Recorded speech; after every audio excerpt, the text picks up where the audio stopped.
Ոչ մի զենք էլ չի գնել, սա իրանց ջեբերն ա գնացել։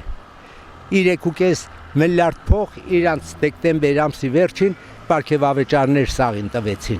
միլիոններով։ Ինչ ենք արել։ Առաջինը մեր վարչապետը ոչ բանա գնացած է, ոչ էլ բանակից բանա հասկանում։ Չեմ հավատում, իրանց պարգևավճարներ ա տվել, ինչ ա արել։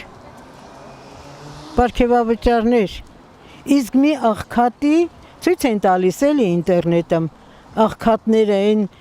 պապիկը հազիվ քայլում էր, հազիվ աստիճաններով իջնում էր, կինը անկողնային, չէր կարում գնա, որ թոշակը ստանա, գցելա բանկային սիստեմ, չգիտես ինչ, արձերը չի տալի, իմ փողը թող իմ գրպանը մելնի, ես կիմանամ ինչ եմ անում, ես անխելք չեմ, լյուբոյ, թոշակառու էլ անխելք չի։ Ադարարած զենք այնակ աշխատել էլի վաղտին։